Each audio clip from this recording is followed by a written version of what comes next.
नमस्कार, आदाब, सत श्री अकाल, कसक है, केम छो, hello and welcome to GATE Academy. So दोस्तों, आज जो स्ट्रेंथ ऑफ मंडे का ओपन वीकली टेस्ट 5 हुआ होगा, जिसमें सिलेबस था आज कॉम्प्लेक्स स्ट्रेस एंड स्ट्रेन। उसका भी हम लोग सॉल्यूशन डिस्कस करेंगे। टोटल 10 क्वेश्चन आए थे टेस्ट में, एक एक करके डिस्कस करते हैं। बहुत अच्छे अच्छे क्वेश्चन है। जैसे पहला क्वेश्चन क्या हो रहा है, a point is subjected to 2D stress condition as shown in figure. तो प्लेन स्ट्रेस कंडीशन से सब्जेक्टेड है और स्ट्रेस कंडीशन दिया हुआ है।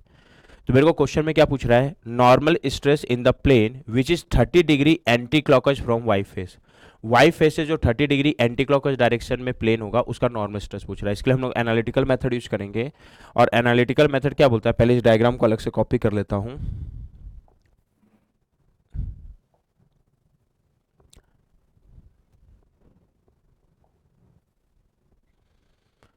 इधर ध्यान देना। एनालिटिकल मेथड क्या होता है, इसका अगर फॉर्मूला निकालूं मैं, तो कोई भी सिंपल पॉइंट अगर 2D स्ट्रेस कंडीशन या प्लेन स्ट्रेस कंडीशन से सब्जेक्टेड है, सपोज यहां पर स्ट्रेस आ रहा है सिग्मा एक्स एक्स टेंसाइल, ठीक है, या वाई डायरेक्शन में नॉर्मल स्ट्रेस आ रहा है सिग्मा वाई वाई टेंसाइल, और ये शियर आ रहा है ऐसा, ठीक है। वर्टिकल प्लेन में ऐसा शियर देख रहा है जो लेमिना को कैसा घुमा रहा है, एंटी क्लॉकवाइज। इसको हम लोग टाउ एक्स वाई बोलेंगे। क्यों?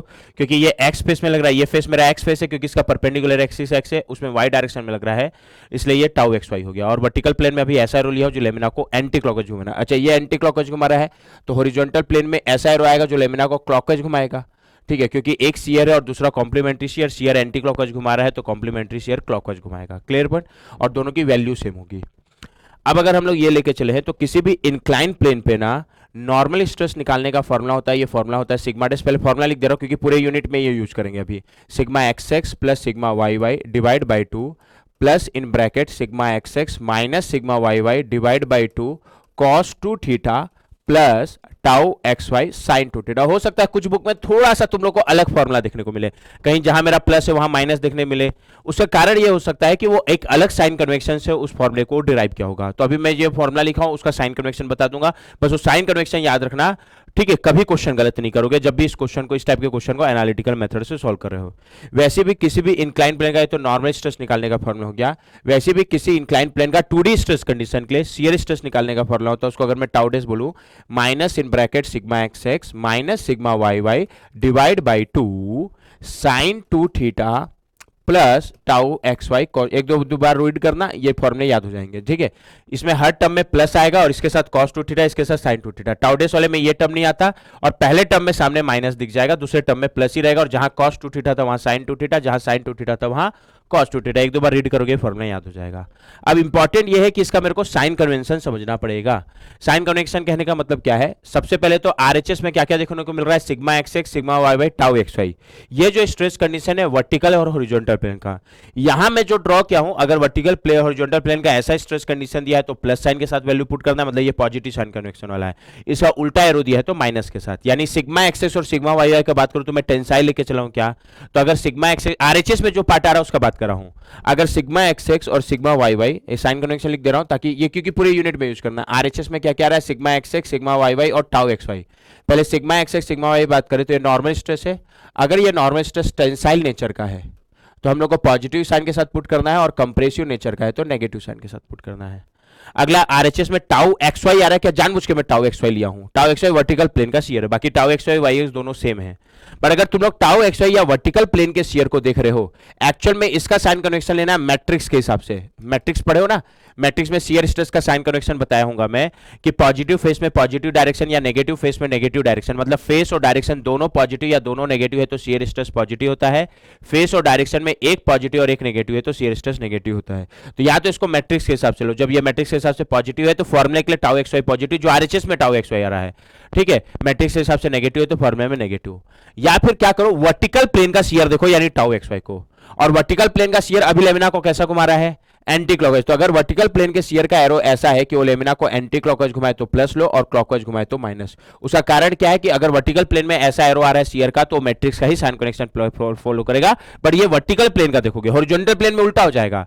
जब ये एंटी क्लॉकवाइज घुमा रहा है तो हॉरिजॉन्टल प्लेन में कैसा घुमाएगा, ये क्लॉकवाइज। तो हॉरिजॉन्टल प्लेन के लिए याद रखते तो क्लॉकवाइज को प्लस एंटी क्लॉकवाइज को माइनस रखता है। और ये जो साइन कनेक्शन बता रहा हूं एनालिटिकल मेथड के लिए और कहीं के लिए नहीं, ठीक है। तो वर्टिकल प्लेन के शियर से ध्यान रखो, अगर लेमिना को एंटी क्लॉकवाइज घुमा रहे हो तो प्लस, क्लॉकवाइज घुमा रहे हो तो माइनस। क्वेश्चन में हॉरिजॉन्टल प्लेन का का दिया तो ये खुद से बना सकते हो, क्योंकि एक शियर है कॉम्प्लीमेंट्री शियर, और वर्टिकल प्लेन को शियर को देखना, ठीक है। तो एलएचएस में sigma x sigma tensile plus compressive minus tau x y, अगर एलोंग में ऐसा रहो वर्टिकल प्लेन का शियर को देख रहे हो, एंटी क्लॉकवाइज घुमा रहा है तो एनालिटिकल मेथड के लिए वो प्लस, मोहर सर्कल के लिए नहीं, और क्लॉकवाइज घुमा रहा है तो माइनस, ये आ गया। अच्छा ये हो गया। अब जिस इंक्लाइन प्लेन का नॉर्मल और शियर स्ट्रेस निकालना है, उस इंक्लाइन प्लेन के लिए मेरे को थीटा पुट करना पड़ेगा। थीटा कैसे देखना है बताऊंगा, बट थीटा पुट करने के बाद सिग्मा डैश और टाउ डैश की कुछ ना कुछ वैल्यू आएगी। तो अब सिग्मा डैश या टाउ डैश यानी जो एलएचएस में आ रहा है उसका साइन कन्वेक्शन क्या, इसको मैट्रिक्स से कोई मतलब नहीं है। तो एलएचएस में दो चीज आ रहा है, एलएचएस मतलब इंक्लाइन प्लेन का, सिग्मा डैश और टाउ डैश। तो सिग्मा डैश के लिए क्या है, सिग्मा डैश नॉर्मल स्ट्रेस है, तो जिस भी प्लेन का नॉर्मल स्ट्रेस है अगर सिग्मा डैश पॉजिटिव आया या ठीक है तो उसका नेचर टेंसाइल होगा, या फिर दिया हुआ है टेंसाइल नेचर का तो पॉजिटिव होगा फॉर्मूले के लिए। अगर वो नेगेटिव आया तो उसका नेचर क्या होगा, कंप्रेसिव। ये सिग्मा डैश नॉर्मल स्ट्रेस में तो दिक्कत ही नहीं है, ठीक है। ये हो गया। अगला हम लोग बात करेंगे टाउ डैश। टाउ डैश को मैट्रिक्स के साइन कनेक्शन से कोई मतलब नहीं है, जिस भी इंक्लाइन प्लेन का निकालो एनालिटिकल मेथड से, अगर ये टाउ डैश पॉजिटिव आया तो टाउ डैश सीआर है तो ये उसके एलोंग होगा, बट एलोंग में ऐसा एरो लोगे जो लेमिना को कैसा घुमाएगा, एंटी क्लॉकवाइज। ये ऐसा नहीं बोल रहा कि टाउ डैश एंटी क्लॉकवाइज होगा, टाउ डैश एलोंग में ऐसा एरो जो लेमिना को एंटी क्लॉकवाइज घुमाए, और नेगेटिव आया तो टाउ डैश का एलोंग में ऐसा होगा जो लेमिना को क्लॉकवाइज घुमाएगा। ये मैट्रिक्स का इससे कोई मतलब नहीं है। यहां तो मैं ऐसा इसलिए ले लिया क्योंकि ये मैट्रिक्स का ही साइन कनेक्शन फॉलो करता था। एक्चुअल में टाउ एक्स वाई को मैट्रिक्स के हिसाब से लेना था, वर्टिकल प्लेन के शियर को देख रहे हो तो ये कंक्लूजन यूज कर सकते हो। बट इंक्लाइन प्लेन में हो सकता है ये टाउ मैट्रिक्स के हिसाब से पॉजिटिव, जो यहाँ पॉजिटिव लिखा हो मैट्रिक्स के हिसाब से नेगेटिव दिखे, बट इसको मैट्रिक्स से कोई मतलब नहीं है। यहाँ जब मेरा टाउ डैश निकला तो पॉजिटिव आया, मतलब एलोंग में ऐसा एरो जो लेमिना को एंटी क्लॉकवाइज घुमाएगा, नेगेटिव आया तो एलोंग में ऐसा एरो जो लेमिना को क्लॉकवाइज घुमाएगा। अगला सवाल आ रहा है थीटा। थीटा क्या है ध्यान देना, सपोज मेरे को इस प्लेन का नॉर्मल स्ट्रेस और शियर स्ट्रेस निकालना है, इस प्लेन को एम एन बोलूं, तो जिस प्लेन का नॉर्मल स्ट्रेस या शियर स्ट्रेस निकालना है तो फॉर्मूले में जो थीटा है उस प्लेन का, पहले तो इसी प्लेन का एंगल होना चाहिए वर्टिकल से, पहले तो प्लेन का एंगल होना चाहिए जिस प्लेन का निकाल रहे हो, ये प्लेन का एंगल है, और उस प्लेन का एंगल कहां से, वर्टिकल से, और वर्टिकल से इस एंगल को थीटा बोला, और वर्टिकल से एंटी क्लॉकवाइज, जैसा भी एंटी क्लॉकवाइज दिख रहा होगा तो थीटा प्लस लोगे, क्लॉकवाइज है तो माइनस। तो थीटा क्या है, जिस भी प्लेन का स्ट्रेस कंडीशन निकालना है उस प्लेन का एंगल, प्लेन का एंगल कहां से, वर्टिकल से, ठीक है। वर्टिकल से कोई भी एंगल ले सकते हो, बट हमेशा छोटा एंगल वो देखने में आसान है, और अगर वो वर्टिकल से एंटी क्लॉकवाइज है तो प्लस लो, और क्लॉकवाइज है तो माइनस लो, ठीक है। तो सिंपल है, एलएचएस में सिग्मा एक्स सिग्मा आरएचएस में सॉरी सिग्मा टाउ एक्स है, उसका साइन कनेक्शन बता दिया। अब जिस इंक्लाइन प्लेन का निकालना उसका थीटा पुट करो, थीटा उसको लिख लेना अपने शब्दों में, उस इंक्लाइन प्लेन का एंगल है वर्टिकल से, अगर वर्टिकल से एंटी क्लॉकवाइज है तो प्लस, क्लॉकवाइज है तो माइनस, कोई भी एंगल ले सकते हो, बस उनके इंक्लाइन प्लेन का वर्टिकल से एंगल होना चाहिए, और एंटी क्लॉकवाइज को प्लस, क्लॉकवाइज को माइनस। वो थीटा पुट करने के बाद सिग्मा डैश टाउ डैश आएगा, ठीक है, मतलब जो एलएचएस में आ रहा है, और सिग्मा डैश अगर प्लस मतलब टेंसाइल, माइनस मतलब कंप्रेसिव, टाउ डैश मतलब प्लस मतलब एलोंग में ऐसा एरो जो लेमिना को एंटी क्लॉकवाइज हुआ है, माइनस मतलब एलोंग में ऐसा एरो जो लेमिना को क्लॉकवाइज घुमाएगा। क्वेश्चन से और बेटर क्लियर हो जाएगा ये। अब हम लोग एक्चुअल क्वेश्चन में आ जाते हैं। इस क्वेश्चन में पहले तो आरएचएस वाला पार्ट सारा दिया है, सिग्मा एक्स कितना है, प्लस 60 मेगा पास्कल, सब मेगा पास्कल में, यूनिट नहीं लिख रहा हूं क्योंकि टेंसाइल है। Sigma Y y minus 20 mega pascal, because sir it is compressive. Tau x Y के लिए वर्टिकल प्लेन का शियर को देखो, वर्टिकल प्लेन का शियर स्ट्रेस 30 और लेमिना को कैसा घुमा रहा है, एंटी क्लॉकवाइज, तो एनालिटिकल मेथड के लिए क्या होगा, प्लस 30, एनालिटिकल मेथड के हिसाब से लिख दिया। अब क्वेश्चन में क्या बोल रहा है, मेरे को स्ट्रेस, नॉर्मल स्ट्रेस पता करना है प्लेन का, पहले तो प्लेन का एंगल दिया है और मेरे को प्लेन का ही एंगल पता करना है। फॉर्मूले में वो वर्टिकल से होना चाहिए, एंटी क्लॉकवाइज तो प्लस, क्लॉकवाइज तो माइनस, पर पहले क्वेश्चन में जहां से दिया वहां से ड्रॉ कर दो। तो प्लेन का एंगल दिया जिसका स्ट्रेस निकालना है 30 डिग्री एंटी क्लॉकवाइज फ्रॉम 5 वे, वाई फेस, ध्यान से पढ़ना, वाई एक्सिस नहीं लिखा है, वाई फेस। तो वाई वो प्लेन का स्ट्रेस कंडीशन निकालना है जिसका एंगल 30 डिग्री एंटी क्लॉकवाइज है फ्रॉम वाई फेस। पहले तो वाई फेस किसको बोलेंगे, वाई फेस उस प्लेन को बोलेंगे जिसका परपेंडिकुलर एक्सिस वाई है। तो वाई फेस मेरा हमेशा हॉरिजॉन्टल प्लेन होगा, ये वाई फेस है, क्यों, क्योंकि इसका परपेंडिकुलर एक्सिस क्या होगा, वाई। कोई भी वाई फेस ले लो, कोई भी हॉरिजॉन्टल प्लेन ले लो, ठीक है। अब इस हॉरिजॉन्टल प्लेन से जिस प्लेन का स्ट्रेस कंडीशन निकालना उसका एंगल कितना दिया है, 30 डिग्री एंटी क्लॉकवाइज। तो पहले तो इसे 30 डिग्री किधर जाओ, एंटी क्लॉकवाइज के लिए ऐसे जाना पड़ेगा, और कितना डिग्री, 30 90 से कम है, हाँ सर। जैसे ही यहाँ गए तो हम लोग इसमें पहुंचे क्या, हाँ सर, ये मेरा प्लेन एम एन हो गया जिसका स्ट्रेस कंडीशन निकालना है, नॉर्मल स्ट्रेस ही बस क्वेश्चन में पूछा है, ठीक है। अब मेरे को फॉर्मूले के लिए थीटा क्या है, जिस प्लेन का स्ट्रेस कंडीशन निकालना है उस प्लेन का, पहले तो प्लेन मिल गया, वर्टिकल से एंगल, और वर्टिकल से एंटी क्लॉकवाइज तो प्लस, क्लॉकवाइज है तो माइनस। तो अगर इसका वर्टिकल से एंगल देखोगे तो इसका वर्टिकल से ये एंगल आएगा क्या, यहाँ लिख दे रहा हूँ, और ये 90 है, ये 30 है, तो 90 माइनस 30 कितना डिग्री होगा, 60। तो इस एम एन प्लेन के हिसाब से अगर मैं एनालिटिकल मेथड के लिए थीटा लिखूं तो इस एम एन प्लेन का वर्टिकल से एंगल देखो, तो वर्टिकल से एक एंगल इसका 60 ही है, बट ये वर्टिकल से कैसा जा रहा है सर, क्लॉकवाइज, और क्लॉकवाइज जा रहा है तो क्या प्लस 60 की माइनस 60, माइनस 60। तो जिस प्लेन का स्ट्रेस कंडीशन निकालना है उसका वर्टिकल से एंगल कितना है, माइनस 60 फॉर्मूले के लिए, क्योंकि वर्टिकल से 60 है क्लॉकवाइज डायरेक्शन में, ये आ गया। तो बस सिग्मा डेस्क है और मेरे को अभी एम एन प्लेन का नॉर्मल स्ट्रेस निकालना है, उसको सिग्मा एम एन बोल दे रहा हूँ। तो सिग्मा डेस्क के फॉर्मूले में sigma x sigma y tau x ये पुट कर दो, थीटा की जगह -60, तो एम एन प्लेन का नॉर्मल स्ट्रेस आ जाएगा। क्या आएगा, ये मेरा सिग्मा डेस्क का फॉर्मूला, इसको कॉपी कर लेते हैं।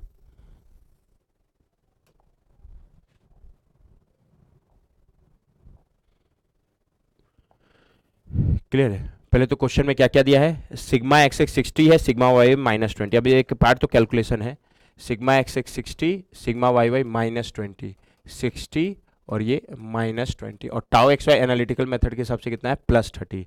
एक बार इसको सिंप्लीफाई कर दो, फिर थीटा पुट कर देंगे। कितना आएगा 60 + -20, तो 60 - 20 40 डिवाइड बाई 2, ये कितना आ रहा है 20 प्लस, ये कितना आ जाएगा माइनस माइनस प्लस, तो 60 + 20 80 divide by 2 40 cos 2 theta plus 30 sin 2 theta, ये फॉर्मूला आ गया।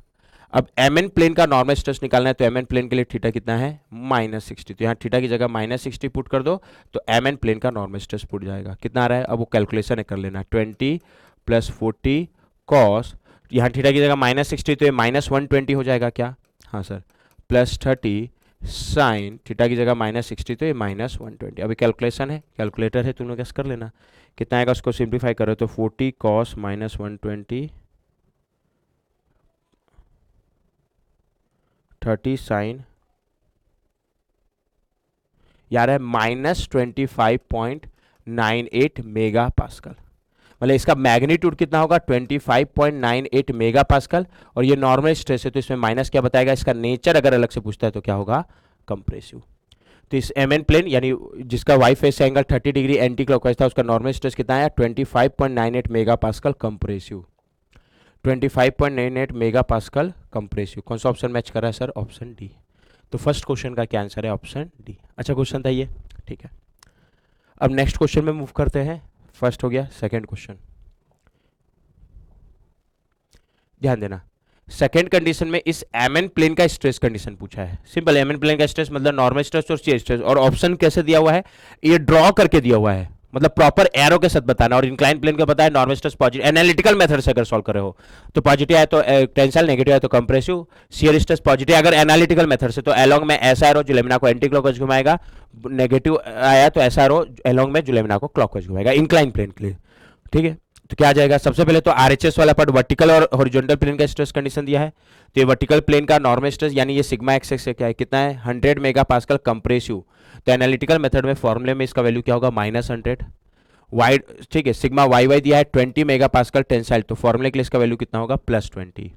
अगला शियर स्ट्रेस दिया हुआ है वर्टिकल हॉरिजॉन्टल प्लेन का, तो एनालिटिकल मेथड सॉल्व करो तो वर्टिकल प्लेन के शियर को देखो, उसको टाउ एक्स वाई बोलेंगे, और वैसे तो उसको मैट्रिक्स के हिसाब देखना है, बट अगर वर्टिकल प्लेन का देख रहे हो तो एलोंग में ऐसा जो लेमिना को एंटी क्लॉकवाइज घुमा रहे हो तो प्लस ले लेना एनालिटिकल मेथड में, और क्लॉकवाइज घुमा रहे हो तो माइनस ले लेना। तो ये वर्टिकल प्लेन का शियर स्ट्रेस 30 मेगा पास्कल, और ये लेमिना को कैसा घुमा रहा है क्लॉकवाइज, वर्टिकल प्लेन का शियर को देखना, इसलिए एनालिटिकल मेथड के लिए इसका साइन कन्वेंशन क्या होगा -30। तो आरएचएस वाला पार्ट सारा दिया है, sigma x x sigma y tau x y, ठीक है। अब मेरे को इस एम एन प्लेन के स्ट्रेस कंडीशन निकालना है, तो जिस इंक्लाइन प्लेन का स्टडी कर रहे हो उस इंक्लाइन प्लेन का एम एन का स्टडी कर रहा हूं, तो फॉर्मूले में जो थीटा है एनालिटिकल मेथड सॉल्व कर रहे हो उसका क्या होगा वर्टिकल से एंगल, वर्टिकल से एंटी क्लॉकवाइज है तो प्लस, क्लॉकवाइज है तो माइनस। तो इस एम एन प्लेन का तो ड्रॉ करके दिया हुआ है, बस इसका वर्टिकल से एंगल देख लो, ये रहा वर्टिकल, और ये पूरा एंगल 90 है, ये 35, तो ये एंगल कितना होगा 55 डिग्री। तो अगर इस एम एन प्लेन के लिए अगर मैं लिखूं तो एम एन प्लेन के लिए थीटा कितना है, इसका वर्टिकल से एंगल, और वर्टिकल से इसका पहले छोटा ही वाला एंगल देख लो, वैसे कोई भी एंगल देख सकते हो, बट एम एन प्लेन का वर्टिकल से होना चाहिए, एंटी क्लॉकवाइज तो प्लस, क्लॉकवाइज है तो माइनस, तो इसका वर्टिकल से एक एंगल 55 है। अब ये देखो वर्टिकल से क्लॉकवाइज के एंटी क्लॉकवाइज, तो शुरू वर्टिकल से करोगे ना, तो वर्टिकल से ये कैसा है सर एंटी क्लॉकवाइज है क्या, तो थीटा क्या होगा +50, यानी सिग्मा डेस टाउ डेस के फॉर्मूले में थीटा की जगह +50 पुट कर दोगे तो नॉर्मल और शियर स्ट्रेस आ जाएगा। अब मेरे को दोनों निकालना है, तो एक एक करके निकाल लेते हैं, ये 4 ऑप्शन है, ठीक है। तो सबसे पहले मैं क्या निकाल लेता हूं सर, नॉर्मल स्ट्रेस सिग्मा डेस, तो ये मेरा सिग्मा डेस का फॉर्मूला है, इसको कॉपी कर लेते हैं, इस पेज में कर दे रहा हूं, ठीक है। क्या क्या वैल्यू है, पहले तो sigma x x -100, sigma Y y 20 और टाउ एक्स वाई -30 है, -100 20 और टाउ एक्स वाई -30, तो ये पहले पुट कर देते हैं, sigma x x -100 sigma y by 20, sigma x x minus 100, sigma y by 20 और टाउ एक्स वाई माइनस 30 है क्या, तो इसको पुट करके पहले सिंप्लीफाई कर लो। क्या आ जाएगा, sigma x x minus 100 plus 20, तो माइनस 80 डिवाइड बाई 2, तो ये कितना आएगा माइनस 40 प्लस ये कितना आ जाएगा minus 100 minus 20 minus 120 divide by 2, तो ये माइनस 60 आएगा क्या, तो minus 60 plus into minus minus 30 sine 2 theta. Clear बन। वैसे टाउडेस का भी फॉर्मूला सिंप्लीफाई कर लेते हैं, फिर थीटा पुट कर देंगे। तो टाउडेस का फॉर्मूला क्या है, किसी भी इंक्लाइन प्लेन के minus in bracket sigma x x minus sigma Y Y divide by 2 sine 2 theta, formula गलत मत लिखना, tau x Y cos 2 theta. और अभी सिग्मा एक्स एक्स कितना है plus 100, sorry minus 100, sigma Y y plus 20 और tau x y minus 30, पीछे check कर लेना क्या आएगा, ये minus 100 minus 20 minus 120 divide by 2 minus 60 into minus 1, calculation ध्यान से करना, तो ये प्लस 60 आएगा क्या साइन 2 थीटा, और ये प्लस इंटू माइनस तो minus 30 cos 2 theta. Clear but. और अभी मेरे को एम एन प्लेन का स्ट्रेस कंडीशन निकालना है, तो अगर मैं पहले एम एन प्लेन का नॉर्मल स्ट्रेस लिखूं, तो एम एन प्लेन का नॉर्मल स्ट्रेस के लिए पहले तो एम एन प्लेन के नॉर्मल स्ट्रेस को मैं सिग्मा एम एन बोल देता हूं, और एम एन प्लेन का थीटा निकाल चुके हो क्या, एम एन प्लेन का थीटा प्लस 55 है, तो सिग्मा डेस्क के इक्वेशन में थीटा प्लस 55 पुट कर देता हूं, तो एम एन प्लेन का नॉर्मल स्ट्रेस आ जाएगा, उसको मैं सिग्मा एम एन बोल दे रहा हूं, और प्लस आया मतलब टेंसाइल, माइनस आया मतलब कंप्रेसिव, तो पुट करके सीधा कैलकुलेट कर लेना। यहां ना वो लिखना छूट गया है, माइनस 60 और ये कॉस 2 थीटा छूट गया था, कॉस 2 थीटा। क्लियर है, कितना आ जाएगा, अब कैलकुलेशन डायरेक्ट कर लेना, मैं डायरेक्ट आंसर लिख रहा हूँ, ये आएगा minus 40 minus in bracket 60 cos 2 theta और theta plus 55 minus 30 into sine 2 theta और थीटा कितना है प्लस 55, यार है माइनस 47.67 मेगा पास्कल। यानी यहां अगर बात करूं एम एन प्लेन का नॉर्मल स्ट्रेस होगा 47.67 मेगा पास्कल, और माइनस मतलब उसका नेचर क्या होगा कंप्रेसिव। पहले इसी से ऑप्शन में एलिमिनेट करो, पता चला 3 ऑप्शन एलिमिनेट करके इसी से एक बचा, तो एम एन प्लेन का नॉर्मल स्ट्रेस 47.67 कंप्रेसिव, तो जिसमें ये नहीं दिया उसको खारिज कर दो। तो ध्यान देना ऑप्शन ए में तो 47.67 कंप्रेसिव दिया, तो ये सही हो सकता है। ऑप्शन बी में भी एम एन का नॉर्मल स्ट्रेस यानी इसके परपेंडिकुलर 47.67 और नेचर कंप्रेसिव दिया, तो बी भी हो सकता है। अब ए और बी में कौन सा सही है उसके लिए अब सी निकालना पड़ेगा, बट सी गलत हो गया क्योंकि एम एन प्लेन का नॉर्मल स्ट्रेस 30 थोड़ी है कंप्रेसिव, ये भी, और डी भी गलत हो गया, तो या तो आंसर ए सही है या बी सही है। अब ए और बी में कौन सा सही है उसके लिए अब क्या निकालना पड़ेगा, एम एन प्लेन का शियर स्ट्रेस, और ये एम एन प्लेन का शियर स्ट्रेस का इक्वेशन ये सिंप्लीफाई कर चुका हूं, और एम एन प्लेन के लिए थीटा कितना है 50 प्लस 55, तो प्लस 55 पुट करोगे तो एम एन प्लेन का शियर स्ट्रेस आ जाएगा उसको टाउ एम एन, और एनालिटिकल मेथड से तो प्लस आएगा तो एलोंग में ऐसा रो जो लेमिना को एंटी क्लॉकवाइज घुमाएगा, माइनस मतलब एलोंग में ऐसा रो जो लेमिना को क्लॉकवाइज घुमाएगा। कितना आ रहा है पुट करने पे 60 into sine 2 theta, theta plus 55 है, minus 30 in bracket cos theta plus 2 theta और थीटा प्लस 55, ये सिंप्लीफाई करने पे आ रहा है 66.64 मेगा पास्कल, और ये प्लस आया मतलब ये अलोंग में ऐसा एरो होगा जो लेमिना को एंटी क्लॉकवाइज घुमाएगा। प्लस आया मतलब पहले तो जिस प्लेन का निकाल रहे हो उस प्लेन के अलोंग में ऐसा एरो जो लेमिना को कैसा घुमाए एंटी क्लॉकवाइज। ठीक है, ठीक है, और वैल्यू 66.64, तो ध्यान देना ए और बी दोनों में वैल्यू 66.64 दिया है शियर स्ट्रेस का। अब डायरेक्शन से करोगे, प्लस आया मतलब एनालिटिकल मेथड में प्लस मतलब अलोंग में ऐसा एरो जो लेमिना को एंटी क्लॉकवाइज घुमाए, तो ये अलोंग में ऐसा एरो जो लेमिना को क्लॉकवाइज घुमा रहा है, तो ए गलत हो गया क्या, मतलब पक्का बी ही बचा, देख लेना, ये अलोंग में ऐसा एरो जो लेमिना को एंटी क्लॉकवाइज घुमाएगा। तो इस क्वेश्चन का करेक्ट ऑप्शन क्या है sir, option B, simple. Sign convention समझ गया तो कभी भी गलत नहीं होने वाला है। तो ये हम लोग का कौन सा क्वेश्चन था, क्वेश्चन नंबर 2। अब नेक्स्ट क्वेश्चन में मूव करते हैं। Next question, question number 3।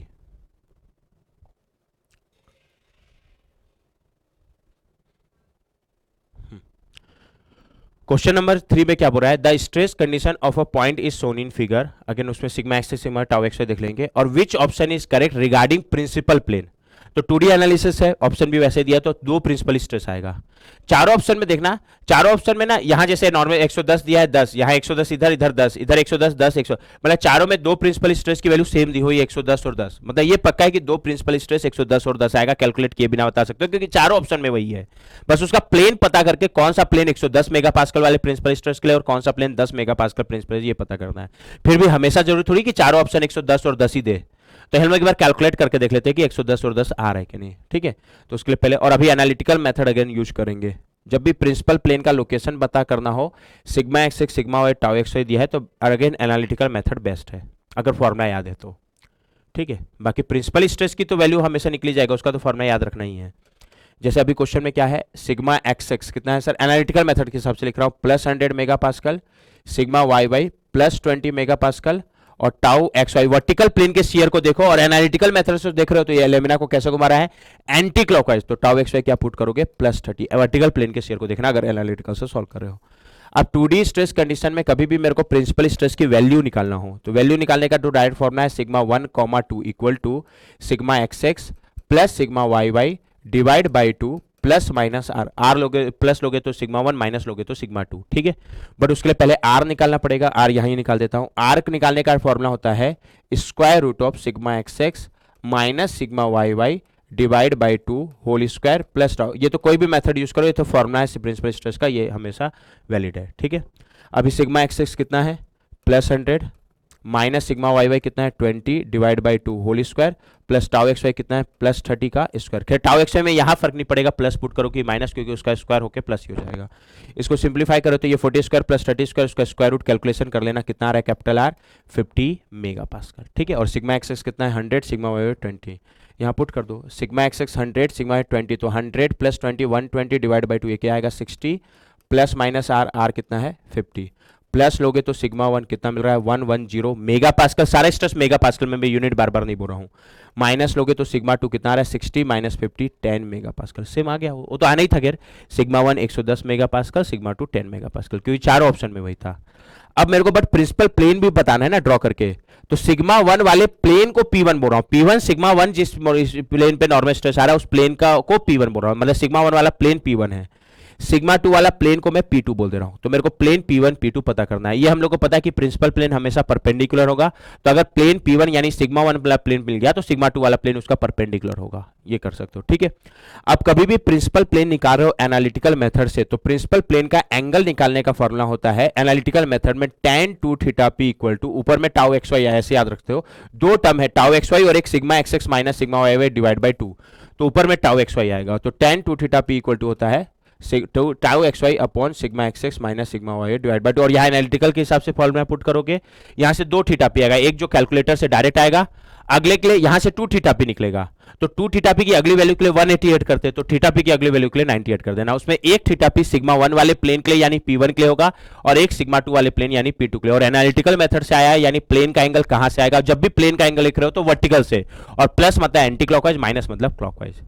तो यहां से 2 थीटा पी क्या आ रहा है, पहले तो टाउ एक्स वाई कितना है सर, टाउ एक्स वाई की वैल्यू +30 अपन मैं डायरेक्ट पुट कर रहा हूँ, sigma x x 100 sigma Y 20, तो ये कितना होगा 100 माइनस 20 80 डिवाइड बाई 2 कितना होगा ये 40। तो यहाँ से पहले तो 2 थीटा पी की फर्स्ट वैल्यू कितनी आएगी tan इनवर्स, ये 2 थीटा पी आएगा, tan इनवर्स 30 डिवाइड बाई 40 कितना आ रहा है ये 36.87। तो थीटा पी की पहली वैल्यू कितनी आएगी, इसका हाफ करोगे तो ये कितना आएगा 18.435। तो एक प्रिंसिपल प्लेन के एंगल ये हो गया, और प्लस आया मतलब ये वर्टिकल में से एंटी क्लॉकवाइज आओगे, इतना एंगल, ठीक है।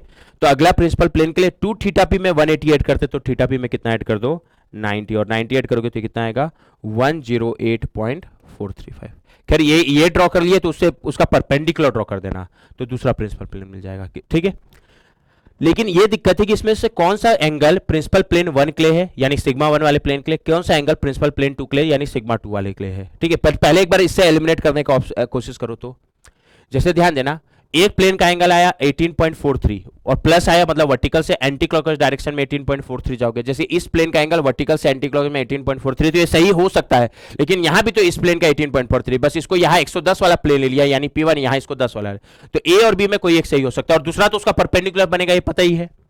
लेकिन सी मेरा गलत हो गया, सी गलत हो गया क्योंकि इस इधर ध्यान देना, इस प्लेन का एंगल वर्टिकल से 26.57 क्लॉकवाइज है, और इस प्लेन का भी एंगल वर्टिकल से एंटी क्लॉकवाइज तो है, बट इसकी वैल्यू कितनी आएगी 90 माइनस 26.57 यानी 60, तो इसका तो 16.43 है एंटी क्लॉकवाइज, बट एक प्लेन का एंगल वर्टिकल से एंटी क्लॉकवाइज में 18.43 आना चाहिए था, ना तो सी का है ना डी का है, तो सी और डी गलत हो गया, यानी आंसर या तो ए होगा या बी। बस अब ए और बी पता करने के लिए पता करना है कि ये पहला वाला एंगल प्रिंसिपल प्लेन 1 के लिए कि 2 के लिए, अगर ये P1 के लिए तो ये P2 के लिए, ये P2 के लिए तो ये P1 के लिए।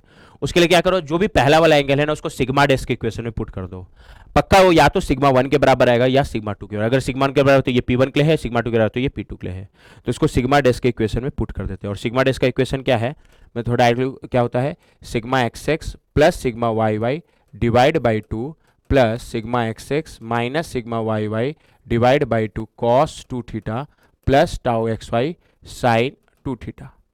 और अभी सिग्मा एक्स एक्स कितना है सर 100, सिग्मा वाई वाई कितना है 20, तो कितना होगा 100 प्लस 20 120 डिवाइड बाई 2 60 प्लस ये 100 minus 20 40 80 divide by 2 40 cos 2 theta और टाउ एक्स वाई प्लस 30 है क्या, तो प्लस 30 साइन 2 थीटा। और पहला वाला थीटा पी पुट कर दे रहा हूं जो कितना है 18.435 थीटा पी ना, तो उसका फॉर्मूले में उसका डबल है ना 42 थीटा पे 435। तो यहाँ से सिग्मा पक्का या तो ये सिग्मा 1 के बराबर आएगा या सिग्मा 2 के बराबर। कितना आ रहा है ये पुट करके देख लो यार है 14 into cos 2 into 18.435 plus 30 into sine 2 into 18.435 यार है 110 मेगा पास्कल। यानी किसके बराबर आया सिग्मा 1। यानी ये जो पहला वाला एंगल है प्रिंसिपल प्लेन, ये अच्छा ये प्लेन का एंगल है ना, प्रिंसिपल प्लेन मतलब सिग्मा 1 वाले प्लेन का एंगल, यानी ये प्रिंसिपल प्लेन 1 का एंगल है, यानी इसको मैं थीटा P1 बोल दे रहा हूँ। और प्लेन का एंगल है तो वर्टिकल से लोगे प्लस तो एंटी क्लॉकवाइज ना। और दूसरा वाला एंगल थीटा P2 यानी प्रिंसिपल प्लेन 2 के लिए, वो तो सिंपल P1 का परपेंडिकुलर ड्रॉ कर देना, क्लियर पॉइंट, ठीक है ये हो गया। तो ये प्रिंसिपल प्लेन वही ऑलरेडी ड्रॉ किया हुआ है, तो पहले मैं प्रिंसिपल प्लेन 1 वाला ड्रॉ कर देता हूँ। वर्टिकल से एंटी क्लॉकवाइज डायरेक्शन में 18.35, तो वर्टिकल से एंटी क्लॉकवाइज डायरेक्शन में ये भी है, ये बट ये प्रिंसिपल प्लेन 1 होना चाहिए, मतलब इसका नॉर्मल स्ट्रेस 110 मेगा पास्कल होना चाहिए, इसका है यहाँ 10 दे दिया था, ये प्रिंसिपल प्लेन 1 होना चाहिए बट इसको 2 ले लिया है, तो बी ऑप्शन गलत हो गया और बी गलत हो गया तो पक्का ए सही होगा। जैसे अब उसका परपेंडिकुलर ड्रॉ कर दोगे तो ये प्रिंसिपल प्लेन 2 मिल जाएगा और उसका नॉर्मल स्ट्रेस 10 मेगा पास्कल ही है, ठीक है ये हो गया।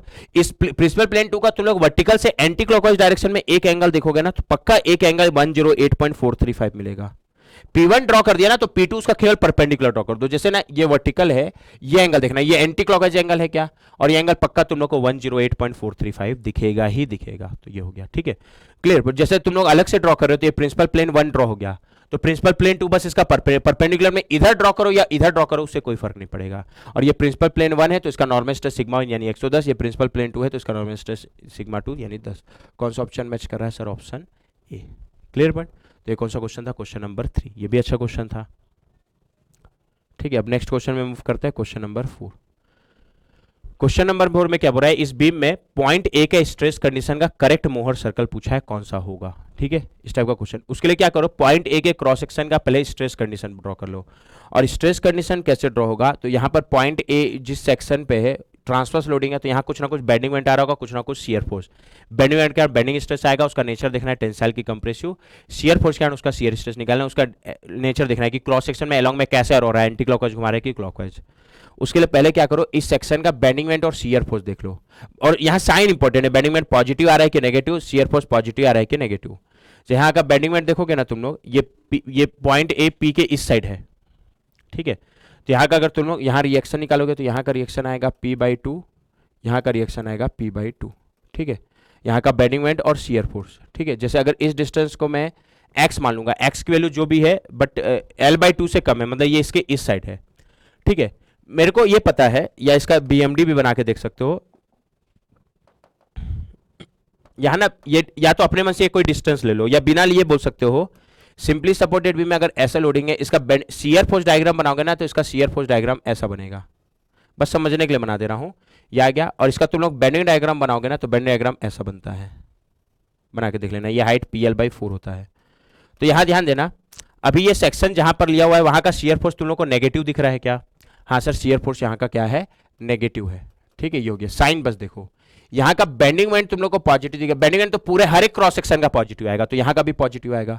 और बेंडिंग मोमेंट पॉजिटिव यानी सैगिंग, क्लियर। निकाल के भी देख सकते हो, इसको अपने मन से कुछ भी ले लेना। शियर फोर्स जैसे क्या होता है, शियर फोर्स का ये साइन कन्वेक्शन होता है क्या, राइट पोर्शन को लेके निकालो तो नीचे को प्लस ऊपर को माइनस, तो अगर इसका राइट पोर्शन लेता तो ये फोर्स ऊपर और ऊपर को माइनस लेते तो शियर फोर्स नेगेटिव आता। बेंडिंग मोमेंट निकालते यहाँ का, मान लो इस डिस्टेंस को x लिया, राइट पोर्शन को ले लो, तो बेंडिंग मोमेंट क्या होता है, यहाँ का बेंडिंग मोमेंट मान लो निकाल भी रहे हो तो P/2 इंटू एक्स होता, और ये फोर्स अपवर्ड है क्या, और जब भी फोर्स अपवर्ड हो तो बेंडिंग मोमेंट पॉजिटिव होता है स्टैंडर्ड साइन कनेक्शन के हिसाब से।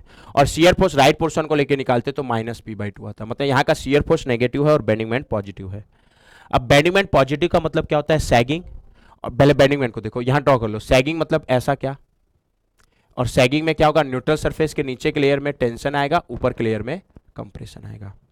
अच्छा shear force negative, shear force negative का मतलब क्या होता है, ये शियर फोर्स नेगेटिव है ना, शियर फोर्स नेगेटिव का मतलब होता है, ये शियर फोर्स पॉजिटिव का साइन कनेक्शन था, मतलब शियर फोर्स पॉजिटिव मतलब शियर फोर्स के लिए दोनों तरफ ऐसा वर्टिकल एरो जो लेमिना को क्लॉकवाइज घुमाए, शियर फोर्स के लिए, शियर स्ट्रेस के लिए नहीं। तो शियर फोर्स अभी तो बट नेगेटिव आया, और नेगेटिव मतलब दोनों तरफ ऐसा वर्टिकल एरो ड्रॉ करो जो लेमिना को एंटी क्लॉकवाइज घुमाए, ये शियर फोर्स नेगेटिव का मतलब है। तो अभी बेंडिंग मोमेंट ऐसा है, शियर फोर्स ऐसा है, ठीक है। अब पॉइंट ए का स्ट्रेस कंडीशन ड्रॉ करना है, तो क्या करो, पॉइंट ए को तोड़ो और उसको जूम करके बना दो, और स्ट्रेस बनाओगे क्रॉस सेक्शन पे, बस क्रॉस सेक्शन में सही बना लिए ना, तो शियर में ये याद रखना है कि उसके परपेंडिकुलर प्लेन पे कॉम्प्लीमेंट्री शियर आएगा। अब क्रॉस सेक्शन में पहले पॉइंट ए का बेंडिंग स्ट्रेस, पॉइंट ए पे बेंडिंग स्ट्रेस कुछ ना कुछ आएगा क्योंकि न्यूट्रल सरफेस पे नहीं आ रहा है, ठीक है, तो उसके बेंडिंग स्ट्रेस को सिग्मा ए बोल दिया। अब ये टेंसाइल होगा कि कंप्रेसिव, तो पॉइंट ए न्यूट्रल सरफेस के ऊपर दिया है कि नीचे, सर नीचे, और बेंडिंग मोमेंट सैगिंग है क्योंकि बेंडिंग मोमेंट के कारण बेंडिंग स्ट्रेस आएगा ना, और बेंडिंग मोमेंट सैगिंग है तो सैगिंग में न्यूट्रल सरफेस के नीचे क्या आएगा, टेंसाइल स्ट्रेस। क्या, तो पॉइंट ए का जो बेंडिंग स्ट्रेस आएगा जिसका नेचर नॉर्मल ही होता है, उसका नेचर क्या हो गया, टेंसाइल, ठीक है। और टेंसाइल मतलब इसके पहले तो क्रॉस सेक्शन में ड्रॉ करोगे, और टेंसाइल मतलब इसके परपेंडिकुलर में आउटवर्ड। अब पॉइंट ए के शियर स्ट्रेस को टाउ वे बोल दूंगा, जो शियर फोर्स के कारण आएगा, और कुछ ना कुछ शियर स्ट्रेस आएगा क्योंकि शियर फोर्स के कारण एक्सट्रीम फाइबर पे शियर स्ट्रेस जीरो आता है, बाकी पॉइंट पे आएगा, तो ये एक्सट्रीम फाइबर पे तो है नहीं, तो पॉइंट ए के शियर स्ट्रेस को टाउ वे बोल दिया। बट कैसे ड्रॉ करोगे, तो कभी भी अगर शियर फोर्स के कारण शियर स्ट्रेस आ रहा है ना, तो कैसे ड्रॉ करो, यहां शियर स्ट्रेस ड्रॉ कर रहा हूं, क्रॉस सेक्शन में जैसा शियर फोर्स है वही एरो का शियर स्ट्रेस ड्रॉ कर दो। तो क्रॉस सेक्शन में ऐसा एरो जो लेमिना को एंटी क्लॉकवाइज घुमा रहा है क्या, तो वही एरो का शियर स्ट्रेस ड्रॉ होगा अगर आ रहा है तो, बस ये अकेला नहीं आएगा, शियर स्ट्रेस के साथ कॉम्प्लीमेंट्री शियर आएगा क्या, तो ये एंटी क्लॉकवाइज घुमा रहा है तो कॉम्प्लीमेंट्री शियर ऐसा आएगा जो लेमिना को क्या घुमा रहे, क्लॉकवाइज घुमाए। मतलब अगर मैं पॉइंट ए के शियर स्ट्रेस को टाउ वे बोलूं, तो पहले तो क्रॉस सेक्शन में दोनों तरफ ऐसा वर्टिकल एरो लो जो लेमिना को एंटी क्लॉकवाइज घुमाए, मतलब जैसा शियर फोर्स है वैसा ड्रॉ कर दो। तो एंटी क्लॉकवाइज घुमाने के लिए यहाँ ऊपर यहाँ नीचे लेना पड़ेगा। अब जैसे ही आ गया तो उसके परपेंडिकुलर प्लेन पे कॉम्प्लीमेंट्री शियर आएगा, ये एंटी क्लॉकवाइज घुमा रहा है तो ये कैसा घुमाएगा, क्लॉकवाइज। अब इसका क्या ड्रॉ करना है, मोहर सर्कल। मोहर सर्कल कैसे ड्रॉ करते हैं, एक्स एक्सिस में सिग्मा डैश, वाई एक्सिस में टाउ डैश। दो काम कर सकते हो, या तो मोहर सर्कल में मैं रेडियस और सेंटर कोऑर्डिनेट निकालने का फॉर्मूला बताया हूँ क्या, वो फॉर्मूला याद है तो वो यूज करके भी ड्रॉ कर सकते हो, या प्रॉपर एक मेथड से ड्रॉ करोगे। तो इस लेमिना में मेरे को दो परपेंडिकुलर प्लेन का स्ट्रेस कंडीशन पता है, एक इस प्लेन का और एक इस प्लेन का, और मोहर सर्कल में अगर प्लेन के बीच का एंगल थीटा है तो मोहर सर्कल में उनके स्ट्रेस कंडीशन के बीच का एंगल 2 थीटा होता है। तो अगर मेरे को दो परपेंडिकुलर प्लेन का स्ट्रेस कंडीशन है तो मोहर सर्कल में उनके स्ट्रेस कंडीशन के बीच का एंगल 180 होगा, क्योंकि प्लेन परपेंडिकुलर यानी 90, तो मोहर सर्कल में 180, और 180 मतलब मोहर सर्कल के डायमेट्रल पॉइंट मिल जाएंगे, मतलब उन दोनों को मिला दोगे तो डायमीटर, उसका बीचों बीच वाला पॉइंट सेंटर, और सर्कल का सेंटर हो जाएगा और सर्कल ड्रॉ हो जाएगा, ठीक है। तो यहाँ दो प्लेन का, तो पहले तो वर्टिकल प्लेन ए बी का स्ट्रेस कंडीशन क्या है, तो एक्स कोऑर्डिनेट नॉर्मल स्ट्रेस और वाई कोऑर्डिनेट शियर, और यहां साइन कनेक्शन क्या है, नॉर्मल के लिए टेंसाइल प्लस कंप्रेसिव माइनस, और शियर के लिए मोहर, इसको एनालिटिकल मेथड से कोई मतलब नहीं, एनालिटिकल और मोहर सर्कल में साइन कनेक्शन अलग है। मोहर सर्कल में शियर के लिए अगर अलोंग में ऐसा जो लेमिना को क्लॉकवाइज घुमा रहा है तो प्लस लेना है, एंटी क्लॉकवाइज घुमा रहा है तो माइनस, मतलब जो एनालिटिकल का उसको उल्टा है शियर स्ट्रेस के लिए।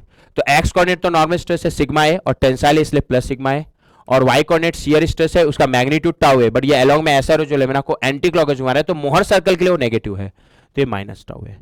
वैसे अगर बीसी प्लेन का स्ट्रेस कंडीशन लिखोगे तो बीसी प्लेन का एक्स कोऑर्डिनेट यानी नॉर्मल स्ट्रेस 0 है, वाई कोऑर्डिनेट यानी शियर स्ट्रेस टाउ है, बट वो अलोंग में ऐसा जो लेमिना को क्लॉकवाइज घुमा रहा है इसलिए प्लस टाउ है, और ये दोनों प्लेन के बीच का एंगल 90, मतलब मोहर सर्कल में इनके स्ट्रेस कंडीशन के बीच का एंगल 180, तो सर्कल के डायमीट्रल पॉइंट मिल जाएंगे एक एक करके।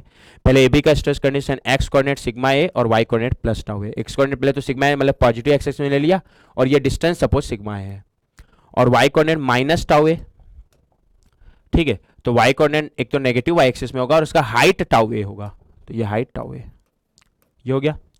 अगला बीसी का स्ट्रेस कंडीशन, तो ये जो पॉइंट है ये ए बी का स्ट्रेस कंडीशन वाला पॉइंट हो गया। बीसी का एक्स कोऑर्डिनेट 0 और वाई कोऑर्डिनेट प्लस टाउ ए, एक्स कोऑर्डिनेट 0 मतलब इसी एक्सिस में आएगा, और वाई कोऑर्डिनेट प्लस टाउ ए मतलब पॉजिटिव वाई एक्सिस में लोगे, और हाइट इतना ही लोगे क्योंकि प्लस टाउ ए है, बस पॉजिटिव वाई एक्सिस में, ओ सॉरी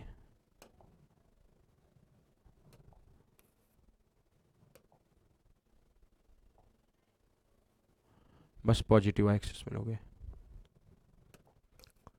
ठीक है। तो एक्स कोऑर्डिनेट 0 और वाई कोऑर्डिनेट प्लस टाउ है, तो ये किसका स्ट्रेस कंडीशन मिल गया, बीसी, और चूंकि ए बी और बीसी प्लेन के बीच का एंगल 90 है तो मोहर सर्कल में उनके स्ट्रेस कंडीशन के बीच का एंगल 180, मतलब सर्कल के डायमीटर पॉइंट है, तो इन दोनों को मिला दो सर्कल का डायमीटर मिल जाएगा, और इसके बीचों बीच वाला पॉइंट सर्कल का, ये ध्यान रखना सर्कल का सेंटर हमेशा एक्स एक्सिस या सिग्मा डैश वाले एक्सिस पे ही आता है, क्योंकि इसके लेके ड्रॉ नहीं कर रहे हो ना, तो इतना ध्यान रखना पड़ेगा।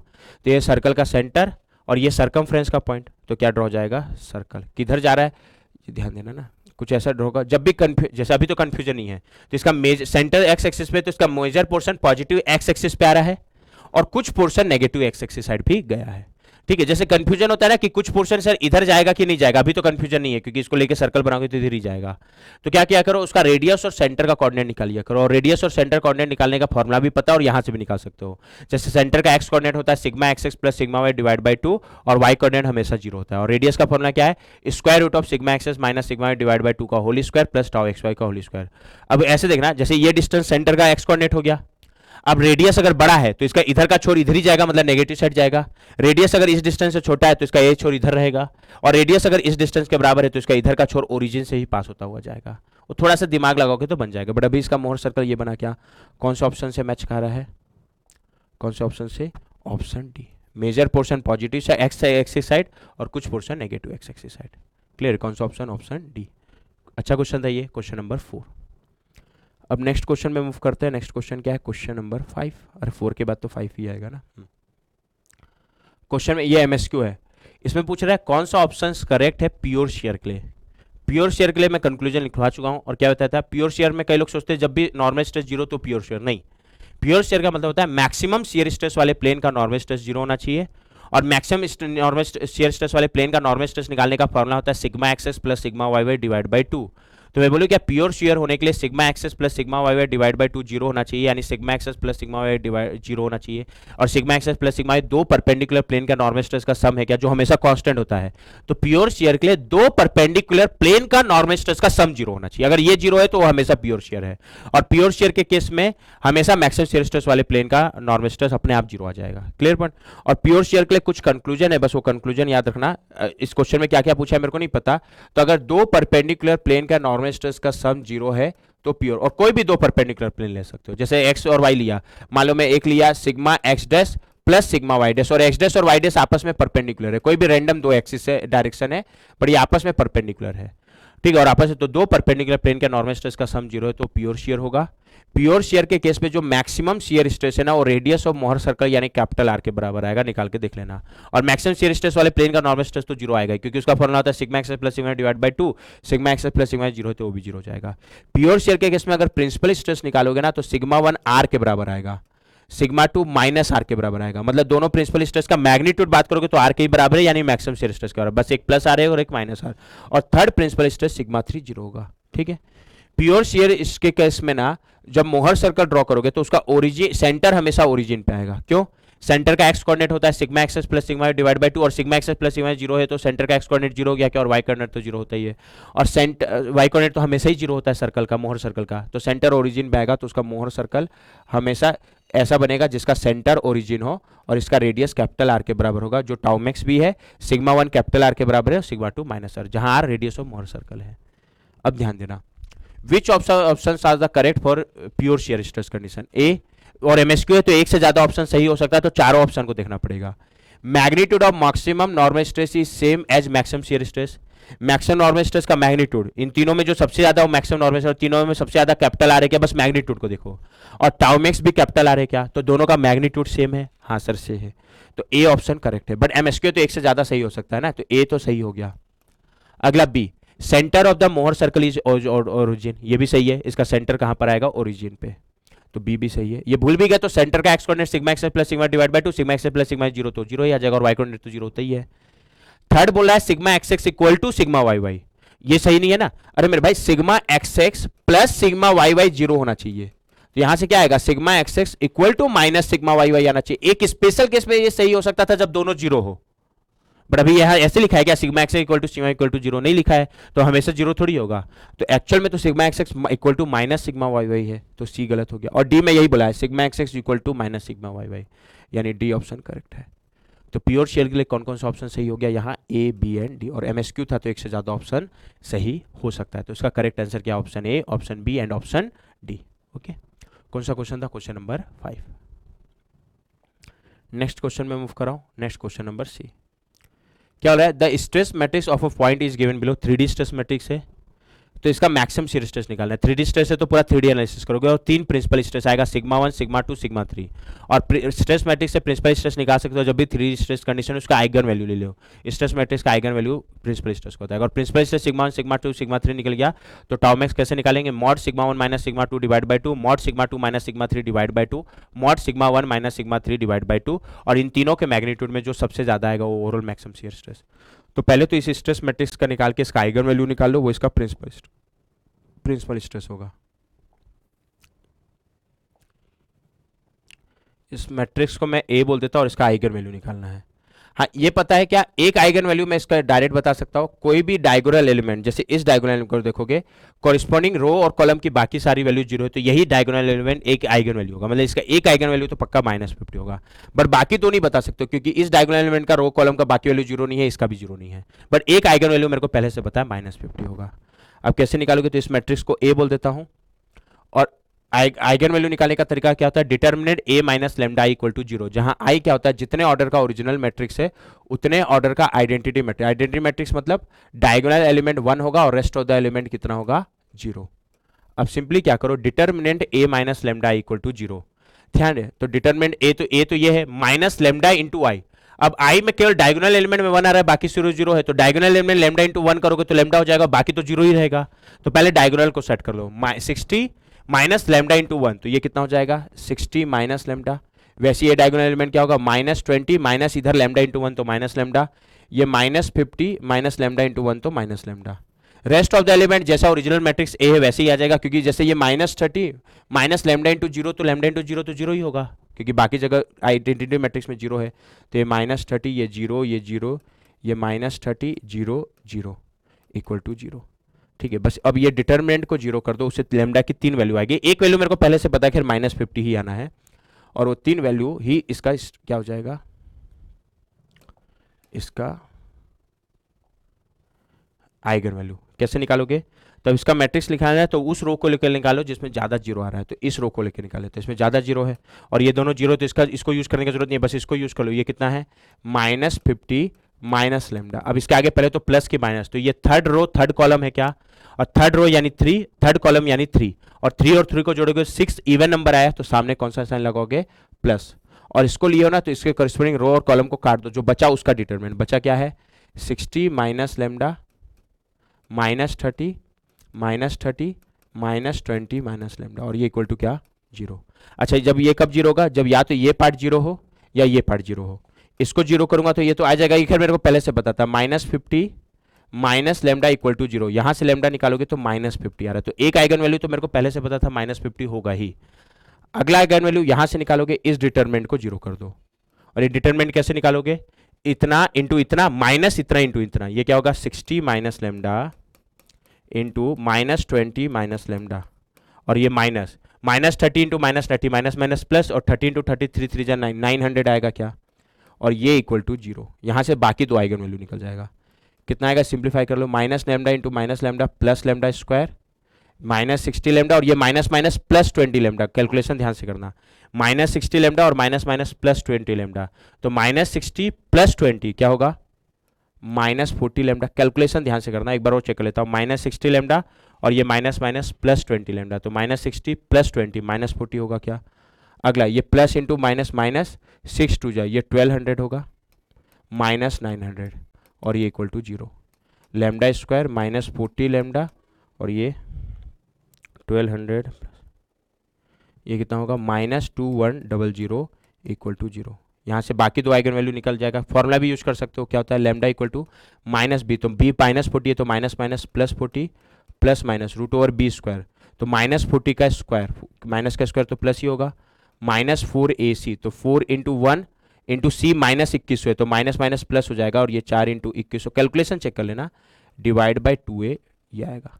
प्लस लोगे तो एक आइगन वैल्यू आ जाएगा, कितना आ रहा है? 40 स्क्वायर प्लस 4 इंटू 2100, इसका स्क्वायर रूट ये आ रहा है 100, प्लस लोगे तो ये पार्ट आ रहा है 100, प्लस लोगे तो 40 प्लस 100 डिवाइड बाई 2।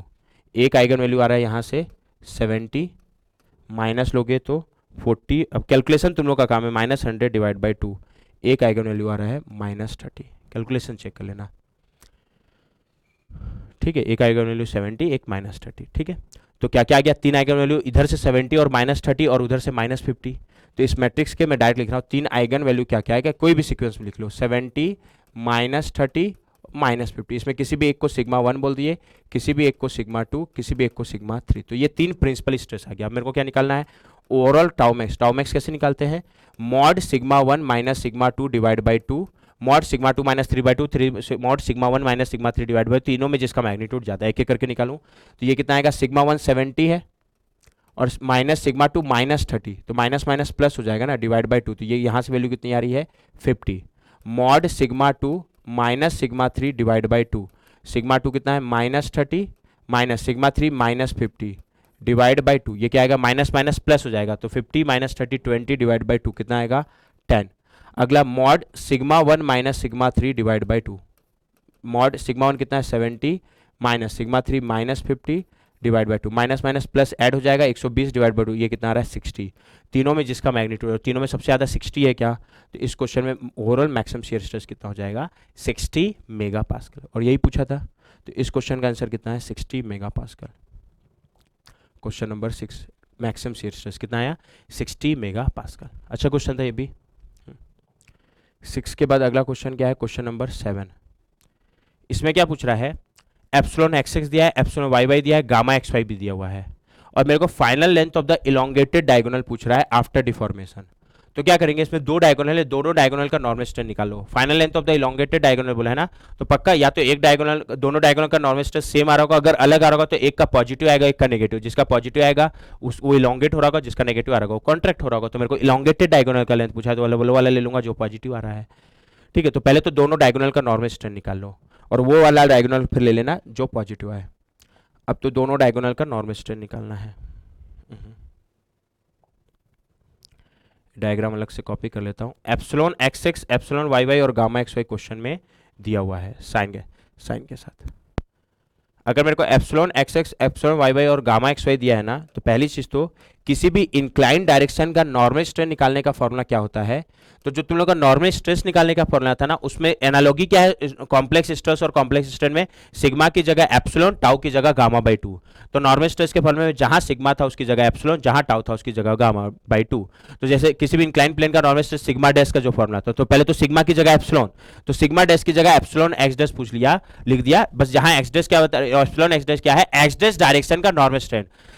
जब मैं स्ट्रेस बोलता था तो किसी प्लेन के लिए बोलता था, बट यहाँ नॉर्मल स्ट्रेन में किसी डायरेक्शन का बोलूंगा। ये एक्स डैश डायरेक्शन का नॉर्मल स्ट्रेन है, इक्वल टू क्या आता था, sigma x plus sigma Y Y divide by 2, उसकी जगह ये क्या होगा, epsilon x x plus epsilon Y Y divide by 2, plus sigma X minus sigma Y Y divide by 2 cos 2 theta, तो उसकी जगह epsilon x x minus epsilon Y Y divide by 2 cos 2 theta, plus tau x Y. तो यहाँ tau x Y की जगह क्या आएगा, gamma x Y divide by 2, sigma की जगह एप्सिलॉन, टाउ की जगह gamma by 2 into sine 2 theta.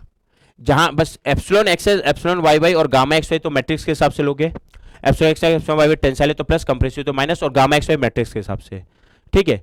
बस थीटा यहां क्या है, जिस डायरेक्शन का नॉर्मल स्ट्रेन निकाल रहे हो ना, उस डायरेक्शन का हॉरिजॉन्टल से एंगल, अगर इसको लिख लेना अपने शब्दों में, हॉरिजॉन्टल से एंटी क्लॉकवाइज है तो प्लस, क्लॉकवाइज है तो माइनस, हॉरिजॉन्टल से कोई भी एंगल ले सकते हो, बट उस डायरेक्शन का हॉरिजॉन्टल से एंगल होना चाहिए जिस डायरेक्शन का नॉर्मल स्ट्रेन से निकाल रहे हो, और एंटी क्लॉकवाइज है तो प्लस, क्लॉकवाइज है तो माइनस। सर स्ट्रेस में तो आप वर्टिकल, स्ट्रेस में मैं प्लेन का एंगल लिखता था, प्लेन का एंगल ले रहे हो तो वर्टिकल से, उसके नॉर्मल डायरेक्शन का एंगल ले रहे हो तो हॉरिजॉन्टल से, और किसी भी प्लेन का जो एंगल वर्टिकल से होगा ना, वही उसके नॉर्मल डायरेक्शन का हॉरिजॉन्टल से होगा।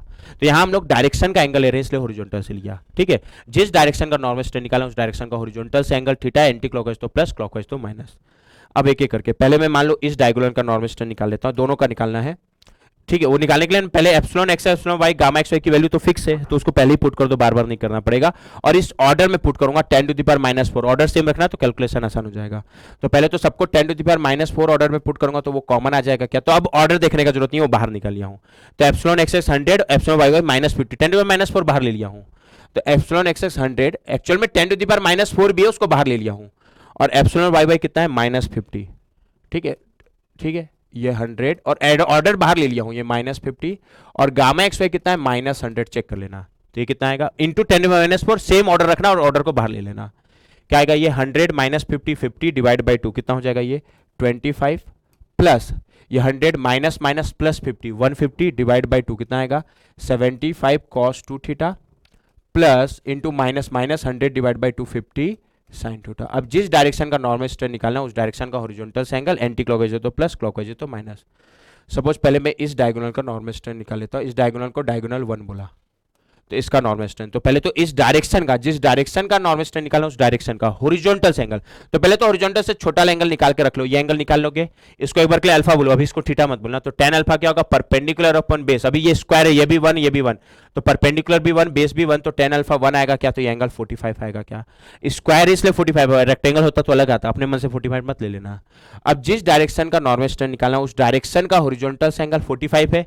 अब हॉरिजॉन्टल से शुरू करते हुए देखो ये क्लॉकवाइज है कि एंटी क्लॉकवाइज, सर ये एंटी क्लॉकवाइज है, ठीक है, यानी प्लस 45 क्या, तो अगर डायगोनल 1 के नॉर्मल स्ट्रेन को मैं एप्सिलॉन d1 बोलूं तो इसके लिए मैं नॉर्मल स्ट्रेन का एप्सिलॉन x डैश के फॉर्मूले में थीटा की जगह कितना पुट कर दोगे, प्लस 45, तो यहाँ थीटा की जगह प्लस 45 पुट करो तो डायगोनल 1 का नॉर्मल स्ट्रेन आ जाएगा, ठीक है। तो एप्सिलॉन d1 के लिए इस फॉर्मूले में थीटा की जगह कितना पुट कर दो, प्लस 45। अब ये कैलकुलेशन कर लेना, मैं डायरेक्ट आंसर लिख रहा हूँ, ये कितना आएगा सर 75 कॉस 90 हो जाएगा, कॉस 90 जीरो होता है क्या, तो ये पार्ट जीरो हो गया, और ये माइनस 50, ये साइन 90 और साइन 90 1 होता है, हाँ सर साइन 90 1, तो 25 माइनस 50 यानी ये कितना आएगा माइनस 25 इंटू 10 माइनस 4, तो ये कॉन्ट्रैक्ट हो रहा है, मेरे को लेंथ ऑफ इलोंगेटेड डायगोनल, तो दूसरा डायगोनल पक्का इलोंगेट हो रहा होगा, नहीं तो फिर ये क्वेश्चन ही गलत हो गया ना, है ना, ठीक है। तो दूसरा डायगोनल क्या है, ये है, इस डायगोनल को डायगोनल 2 बोल दे रहा हूं, ठीक है। अब इसका नॉर्मल स्ट्रेन, तो इसके लिए थीटा देखो, पहले तो इसका हॉरिजॉन्टल छोटा एंगल निकालो, ये एंगल वापस 45 आएगा, करके देख लेना। डायगोनल 2 के नॉर्मल स्ट्रेन को मैं एप्सिलॉन d2 बोल देता हूं, इसके नॉर्मल स्ट्रेन को, ठीक है। तो बट डायगोनल 2 का नॉर्मल स्ट्रेन निकालने के लिए इस डायरेक्शन का एंगल है तो हॉरिजॉन्टल से एंटी क्लॉकवाइज तो प्लस, क्लॉकवाइज तो माइनस, तो इस डायरेक्शन का हॉरिजॉन्टल से एंगल तो 45 है, बट ये हॉरिजॉन्टल से कैसा है सर, क्लॉकवाइज के एंटी क्लॉकवाइज, क्लॉकवाइज, यानी डायगोनल 2 के लिए थीटा की वैल्यू कितनी होगी, माइनस 45, ठीक है।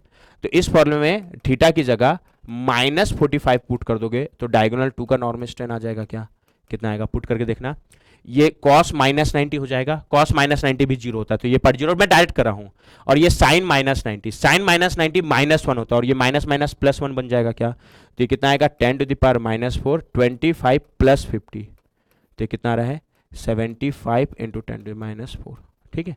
और मेरे को final length of elongated diagonal निकालना है, तो कौन सा डायगोनल इलोंगेट हो रहा है, डायगोनल 2, तो डायगोनल 2 का फाइनल लेंथ निकालना है, ठीक है, क्योंकि ये इलोंगेट हो रहा है। तो पहले तो डायगोनल 2 का नॉर्मल स्ट्रेन कितना आया, plus 75 into 10 to the power minus 4, तो इसका चेंज लेंथ निकालो, और इतना लेंथ बढ़ रहा होगा क्योंकि ये प्लस है यानी इलोंगेट हो रहा होगा, तो इसका चेंज लेंथ क्या होगा, change length of diagonal 2 upon diagonal 2 का ओरिजिनल लेंथ, डायगोनल 2 का ओरिजिनल लेंथ ध्यान से निकालना, ये डायगोनल 2 का ओरिजिनल लेंथ क्या होगा, ये 1 और ये 1, तो इस डायगोनल का लेंथ क्या होगा, डायगोनल 2 का ओरिजिनल लेंथ, और इनिशियल लेंथ तो दोनों का ही सेम होगा, डायगोनल 1 का भी, ये कितना होगा रूट और 1 स्क्वायर प्लस 1 स्क्वायर, यानी रूट 2 मीटर, mm में कन्वर्ट करोगे तो कितना आएगा, ये रूट 2 इंटू 1000, mm में आ रहा है ये 14.213 mm, तो डायगोनल 2 का इनिशियल लेंथ कितना है 14.213 mm equal to 75 into 10 to the power minus 4, तो डायगोनल 2 का चेंज लेंथ आएगा, और इतना लेंथ अभी बढ़ रहा है, कितना आएगा into 75 into 10 to the power minus 4,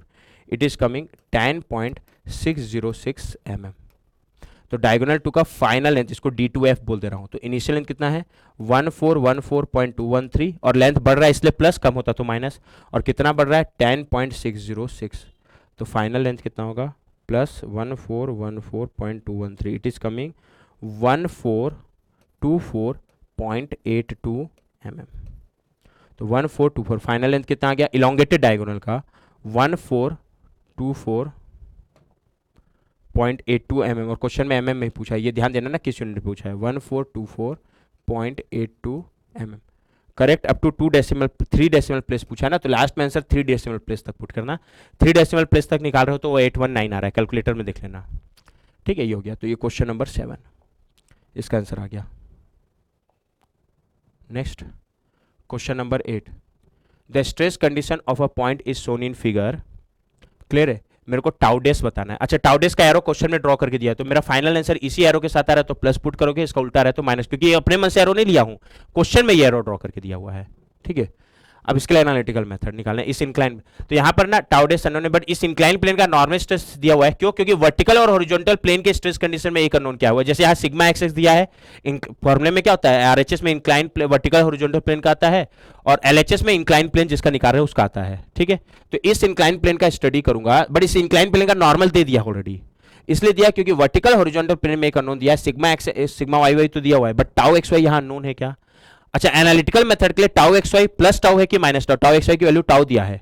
analytical method में आरएचएस में टाउ एक्स वाई के लिए कैसे देखते हैं, वर्टिकल प्लेन के शेयर को देखो, और एंटी क्लॉकवाइज घुमा रहे हो तो प्लस, क्लॉकवाइज घुमा रहे हो तो माइनस, तो ये एंटी क्लॉकवाइज घुमा रहा है क्या, तो अभी फॉर्मूले में टाउ एक्स वाई की जगह प्लस टाउ पुट करोगे, tau x Y plus tau है, फिर टाउ की वैल्यू आएगी, अगर प्लस आ रहा है तो एरो, ये एरो सही है, माइनस आ रहा है तो एरो गलत है, फिर जो इस एरो के साथ आएगा उस एरो के साथ पुट कर देना।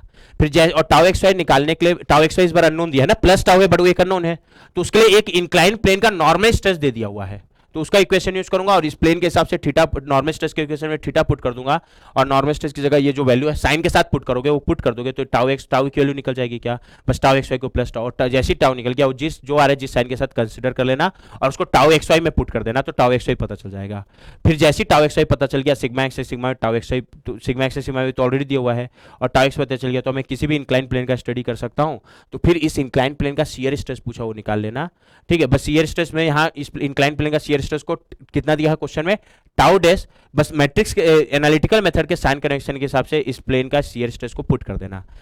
कहने का मतलब क्या, ये लेमिना को कैसे घुमा रहा है, एंटी क्लॉकवाइज, और इंक्लाइन प्लेन के लिए क्या साइन कनेक्शन है, एनालिटिकल मेथड एलोंग में ऐसा है, जो लेमिना को एंटी क्लॉकवाइज घुमा रहे तो प्लस, क्लॉकवाइज घुमा रहे तो माइनस, तो जब मैं इस प्लेन का थीटा पुट करूंगा तो टाउ एम एन को प्लस टाउ डैश से रिप्लेस कर दूंगा। प्लस टाउ डैश से क्यों, क्योंकि ये एलोंग में ऐसा है, जो लेमिना को एंटी क्लॉकवाइज घुमा रहा है, अगर ये क्लॉकवाइज घुमाता तो टाउ एम एन को किससे रिप्लेस कर देता, माइनस टाउ डैश से, फिर जो टाउ डैश जो आ रहा है जिस साइन के साथ आ रहा है वो यूज कर लोगे। बट उससे पहले मेरे को क्या निकालना पड़ेगा, जैसे अभी क्वेश्चन में क्या क्या दिया है, सिग्मा एक्स एक्स कितना दिया है, अभी एनालिटिकल मेथड के हिसाब से लिखो, प्लस 100 सब मेगा पास्कल में है, सिग्मा वाई बाई प्लस 50 क्योंकि टेंसाइल है। अगला tau x Y, tau x Y क्या होता है, वर्टिकल प्लेन का शियर स्ट्रेस, वर्टिकल प्लेन का देखो, और एंटी क्लॉकवाइज घुमा रहे तो प्लस, क्लॉकवाइज घुमा रहे तो माइनस, एनालिटिकल, तो वर्टिकल प्लेन का शियर टाउ है, और ये कैसा घुमा रहा है, एंटी क्लॉकवाइज, तो tau x Y plus tau होगा। ठीक है, अब ठीक है, ये हो गया प्लस है, अब इसकी वैल्यू लास्ट में टाउ पॉजिटिव है तो एरो सही है, नेगेटिव है तो एरो गलत है, और टाउ की वैल्यू जो आएगी जिस साइन के साथ यहाँ पुट कर देना तो टाउ एक्स वाई निकल जाएगा, क्योंकि ये एनालिटिकल मेथड के साइन कनेक्शन के हिसाब से लिखा हुआ है। अब इस इंक्लाइन प्लेन में एक प्लेन का स्टडी करने को बोला है, एम एन प्लेन, उसके लिए कुछ दिया हुआ है, कुछ निकालना अलग बात है। तो एम एन प्लेन का नॉर्मल स्ट्रेस को मैं सिग्मा एम एन लिख दूं, और शियर स्ट्रेस को टाउ एम एन बोल दूं, बस ये इंक्लाइन प्लेन का है, तो यहाँ सिग्मा एम एन और टाउ एम एन एक बार एनालिटिकल मेथड के साइन कनेक्शन के हिसाब से लिखो, सिग्मा एम एन टेंसाइल है तो प्लस कंप्रेसिव, माने ये और ऑलरेडी ड्रॉ करके दिया, और ये टेंसाइल दिया कि कंप्रेसिव टेंसाइल, तो इसका नॉर्मल स्ट्रेस प्लस हो जाएगा क्या एनालिटिकल मेथड में, और वैल्यू भी दिया है 120, तो प्लस 120 सब मेगा पास्कल में है। अच्छा, एम एन प्लेन का शियर स्ट्रेस पहले से दिया हुआ है टाउ डैश, बट इसका डायरेक्शन देखो, एलोंग में ऐसा एरो जो लेमिना को एंटी क्लॉकवाइज घुमा रहा है क्या, तो प्लस टाउ डैश, और लास्ट में टाउ डैश पॉजिटिव आया तो पॉजिटिव पुट करोगे, नेगेटिव आया तो नेगेटिव पुट करोगे, क्योंकि क्वेश्चन में एरो दिया हुआ है, और जो एरो दिया उस अनुसार मैं टाउ एम एन लिख दिया प्लस टाउ डैश। अब सबसे पहले तो मेरे को इस इंक्लाइन प्लेन का नॉर्मल स्ट्रेस दे दिया है, तो आरएचएस में sigma x sigma tau x आता है ना, tau x plus tau, but वो एक अननोन है, तो अननोन निकालने के लिए एक इंक्लाइन प्लेन का नॉर्मल स्ट्रेस दे दिया है, तो क्या करो, किसी भी इंक्लाइन प्लेन के लिए नॉर्मल स्ट्रेस का इक्वेशन पता है, उसमें sigma x sigma tau x है तो ये होगा, और एम एन प्लेन का थीटा पुट कर देना, और एम एन प्लेन का थीटा पुट कर दोगे तो एम एन प्लेन का नॉर्मल स्ट्रेस मेरे को पता है प्लस 120, तो सिग्मा डैश को प्लस 120 से रिप्लेस कर देना, तो उस इक्वेशन से टाउ निकल जाएगा। ठीक है, कैसे निकालोगे, तो पहले एम एन प्लेन के हिसाब से एनालिटिकल मेथड के लिए थीटा कितना होगा अभी लिख लो। थीटा क्या होता है, जिस इंक्लाइन प्लेन का स्टडी करे उस प्लेन का एंगल वर्टिकल से एंटी क्लॉकवाइज है तो प्लस, क्लॉकवाइज है तो माइनस, ये 35 है, ये 90, तो ये एंगल कितना आएगा 55, तो एम एन प्लेन का वर्टिकल से एंगल 55 है, और कैसा है क्लॉकवाइज के एंटी क्लॉकवाइज, एंटी क्लॉकवाइज, तो एम एन प्लेन के हिसाब से थीटा कितना होगा प्लस 55। अब क्या करेंगे, किसी भी इंक्लाइन प्लेन का नॉर्मल स्ट्रेस निकालने का इक्वेशन क्या होता है, sigma x x plus sigma Y Y divide by 2 plus sigma x x minus sigma Y Y divide by 2 cos 2 theta plus tau x Y sine 2 theta आ जाएगा।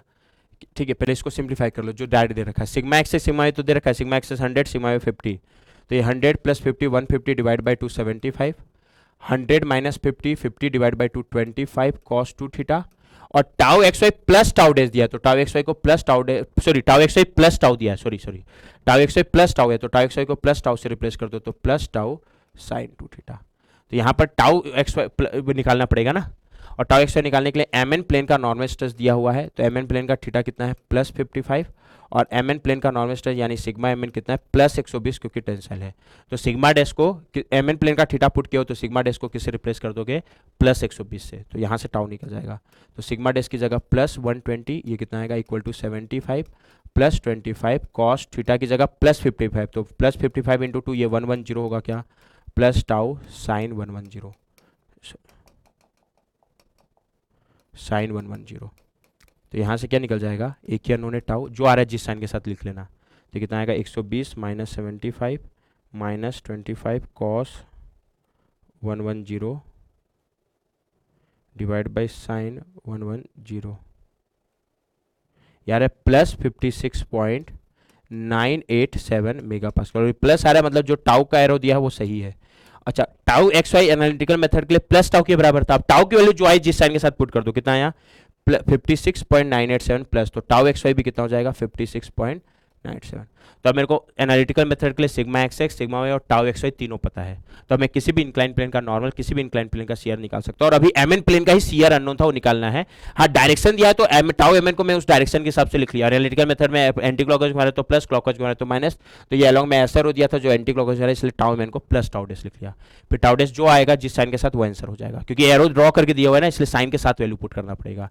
जो arrow दिया वो सही है तो प्लस के साथ, उसका उल्टा एरो एक्चुअल है तो माइनस के साथ पुट करोगे। तो उसके लिए क्या करो पहले तो किसी भी इंक्लाइन प्लेन के शियर स्ट्रेस का इक्वेशन यूज करो।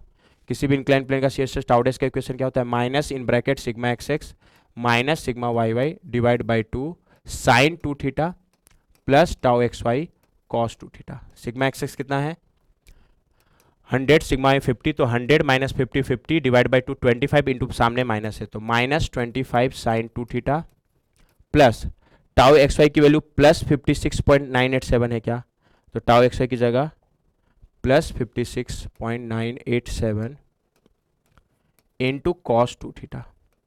अब एम एन प्लेन का शियर स्ट्रेस निकालना है, तो एम एन प्लेन के लिए थीटा कितना है प्लस 55 और एम एन प्लेन का shear stress tau M N किसके बराबर है प्लस टाउ डेस, तो टाउ एम एन को प्लस टाउ डेस से रिप्लेस कर दो तो यही आएगा। और ये माइनस 25 साइन थीटा की जगह 55 तो ये 110 प्लस 56.987 कॉस 110, यहाँ से टाउ डेस आ जाएगा। और जो आ रहा है जिस साइन के साथ वही आंसर पुट करोगे क्योंकि क्वेश्चन में एरो ड्रॉ करके दिया था। Minus 25 into sine 110 plus 56.987 into cos 110 it is coming minus 42.983 megawatt. और माइनस क्या आ रहा है टाउ डेस का जो एरो लेके चले थे एक्चुअल एरो उसका अपोजिट होगा, तो ये एरो गलत है तो इसलिए माइनस के साथ ही पुट करोगे क्योंकि क्वेश्चन में एरो ड्रॉ करके दिया हुआ है। ठीक है यही एरो आता तो प्लस के साथ पुट करता है, एक्चुअल एरो इसको उल्टा रहा है तो माइनस के साथ, तो टाउडेस नेगेटिव है मतलब एक्चुअल एरो टाउडेस का इधर होगा इसलिए टाउडेस के लिए नेगेटिव के साथ ही पुट करोगे क्योंकि क्वेश्चन में जो एरो दिया है एक्चुअल एरो उसका उल्टा आया। तो कितना पुट करूंगा माइनस 42.983 मेगा पास्कल। ये क्वेश्चन नंबर 8 का आंसर हो गया। अच्छा क्वेश्चन था ये भी। अब नेक्स्ट क्वेश्चन में मूव कर रहे हैं। नेक्स्ट क्वेश्चन क्या है क्वेश्चन नंबर 9 क्या बोल रहा है a point is subjected to plane stress condition. Plane stress principal stress are sigma 1 120 megapascal, दो प्रिंसिपल एक को सिग्मा 1 बोल दिया और एक को सिग्मा 2 कितना दिया है 20 मेगा पास्कल। अब मेरे को मैग्नीट्यूड ऑफ शियर स्ट्रेस बोल रहा है on the plane whose normal stress is 40। जिस प्लेन का नॉर्मल स्ट्रेस 40 है उसका शियर स्ट्रेस बोल रहा है उसका मैग्नीट्यूड। इसके लिए ना मोहर सर्कल बना लो ज़्यादा आसान पड़ेगा, कैसे वो बता रहा हूँ। और मोहर सर्कल का ना खाली सेंटर और रेडियस देख के निकाल लो। जब कभी भी प्रिंसिपल स्ट्रेस दिया है ना तो मोहर सर्कल का अगर रेडियस का फॉर्मुला लिखोगे तो मॉड अगर सिग्मा 1 सिग्मा 2 प्रिंसिपल स्ट्रेस है तो mod sigma 1 minus sigma 2 divide by 2 होगा ये रेडियस। सिग्मा 1 120 सिग्मा 2 20 तो 120 माइनस 20 100 डिवाइड बाई 2 इसका रेडियस कितना आएगा 50 मेगा पास्कल। अच्छा सेंटर का कोऑर्डिनेट लिखोगे तो सेंटर का एक्स कोऑर्डिनेट क्या होता है sigma x plus sigma Y divide by 2, उसकी जगह sigma 1 plus sigma 2 divide by 2 भी लिख सकते हो। तो sigma 1 120 plus sigma 2 20 divide by 2 ये एक्स कोऑर्डिनेट और वाई कोऑर्डिनेट 0 आएगा। तो इसका सेंटर का एक्स कोऑर्डिनेट क्या हो गया 120 divide plus 20 70 140 divide by 2 70 comma 0। तो पहले इसका मोहर सर्कल ड्रॉ करो। कैसे बनेगा मोहर सर्कल कैसे बनेगा एक्स कोऑर्डिनेट सिग्मा डैश और वाई कोऑर्डिनेट टाउ डैश। तो अभी मोहर सर्कल का सेंटर का कोऑर्डिनेट देखो, सेंटर का एक्स कोऑर्डिनेट कितना है 70 और वाई कोऑर्डिनेट 0 है। तो एक्स कोऑर्डिनेट प्लस 70 तो पॉजिटिव एक्स एक्सिस में आएगा और ये डिस्टेंस 70 और वाई कोऑर्डिनेट 0। ठीक है अब क्या होगा रेडियस इसका कितना है 50, तो इधर का छोर का पॉइंट देख लो। तो सेंटर से रेडियस तो इधर का छोर 50 डिस्टेंस पे होगा, वो 70 से कम है क्या। तो इधर का अगर मैं सर्कमफ्रेंशियल पॉइंट बताऊं तो इधर कहीं आएगा और ये डिस्टेंस कितना होगा 50। क्योंकि इसका रेडियस 50 है। यहाँ तक क्लियर है क्या? तो ये सेंटर हो गया और ये एक सर्कमफ्रेंस का पॉइंट हो गया, तो क्या ड्रॉ हो जाएगा? Mohr circle. कुछ कैसा बनेगा? ऐसा बनेगा क्या? हाँ सर। और इसका रेडियस को आर बोलूँ तो आर कितना है? 50। ठीक है, थोड़ा ध्यान देना, ये 70 और ये 50, तो ये डिस्टेंस कितना होगा? 20। अब मेरे को क्वेश्चन में क्या बोल रहा है? मेरे को शियर स्ट्रेस का मैग्नीट्यूड बताना है उस प्लेन का जहां का नॉर्मल स्ट्रेस 40 मेगापास्कल है। ठीक है, और नॉर्मल स्ट्रेस 40 मेगापास्कल यानी नॉर्मल स्ट्रेस प्लस 40, तो ओरिजिन से हॉरिजॉन्टल डिस्टेंस में प्लस 40 डिस्टेंस पे जाओ, तो उस पे जो भी मोहर सर्कल का सर्कमफ्रेंस का पॉइंट मिलेगा उनका नॉर्मल स्ट्रेस तो 40 होगा ही, और जिस प्लेन का नॉर्मल स्ट्रेस 40 उसका शियर स्ट्रेस का बस मैग्नीट्यूड पूछा है। तो कैसे निकालेंगे? तो पहले तो नॉर्मल स्ट्रेस यानी हॉरिजॉन्टल एक्सिस, तो यहां से ऐसे 40 मेगापास्कल जाओ ओरिजिन से, ताकि मेरे को 40 मेगापास्कल नॉर्मल स्ट्रेस वाला पॉइंट मिल जाए। तो यहाँ से 40 जाओगे तो 40 20 से ज़्यादा है तो इधर जाएंगे। अच्छा, ये ध्यान देना, ये पूरा डिस्टेंस 70 है, तो 40 70 से तो कम है ना, तो इधर कहीं आएगा क्या?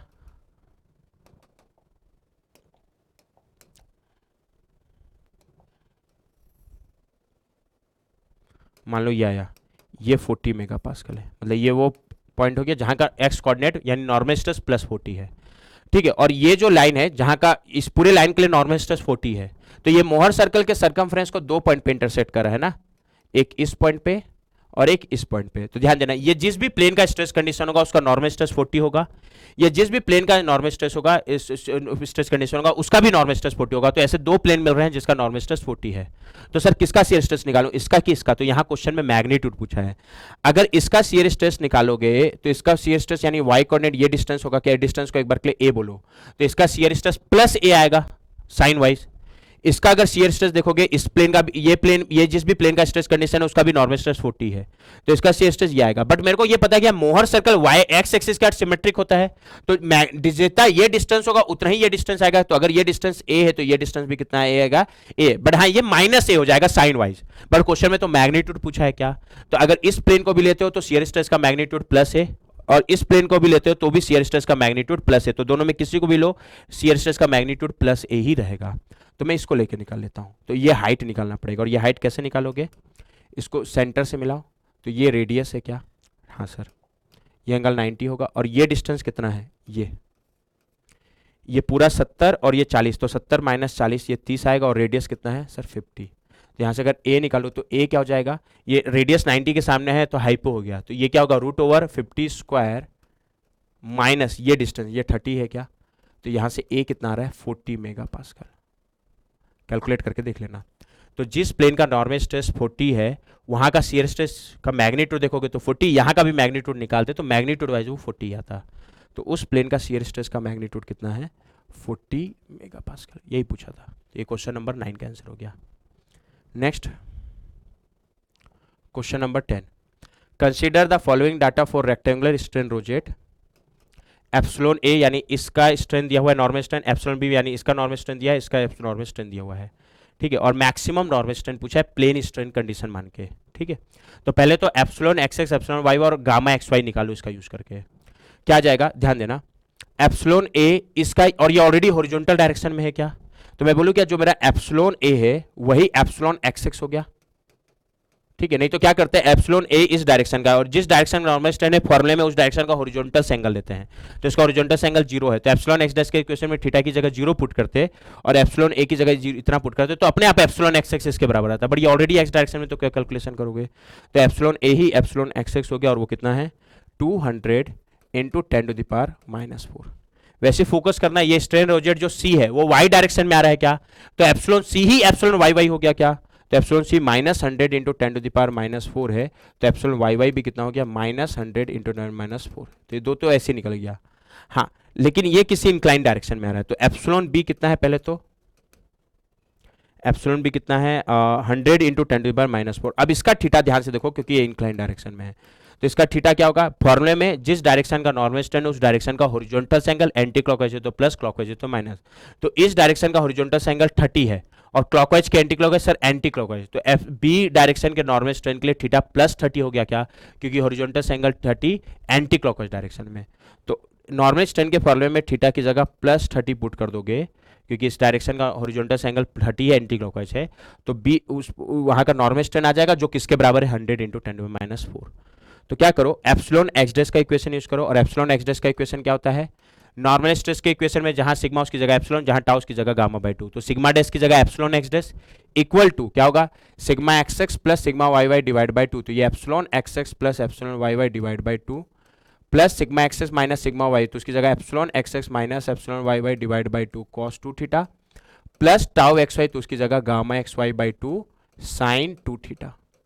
ये आ जाएगा क्या? हाँ सर।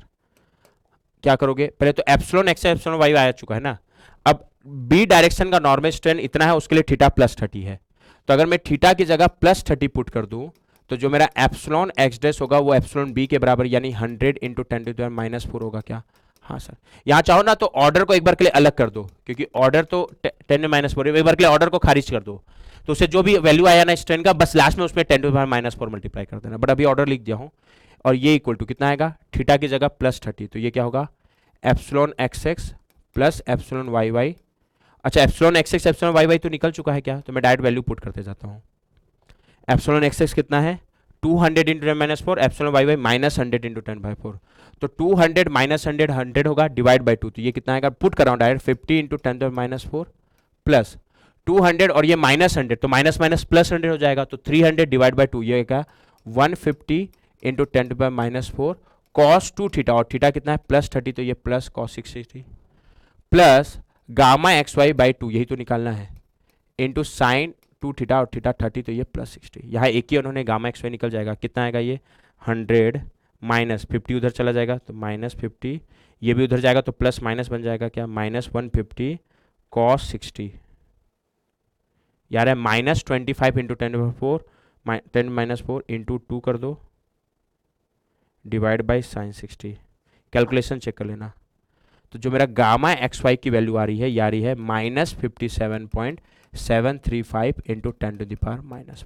कैलकुलेशन तुम लोग को चेक करना है, ठीक है। तो यहाँ मैं फाइनल वैल्यू को लिख दे रहा हूँ, simple epsilon x x epsilon Y Y और गामा एक्स वाई, ये तीन निकालना ऑब्जेक्टिव था, फिर प्रिंसिपल स्ट्रेन इजीली निकल जाएगा, ठीक है। सब 10⁻⁴ ऑर्डर पे है, epsilon x x 200, epsilon Y y -100, order को नहीं बोल रहा हूँ, और ये -57.735, तो ये 200 -100 -57.735 इंटू 10⁻⁻⁴।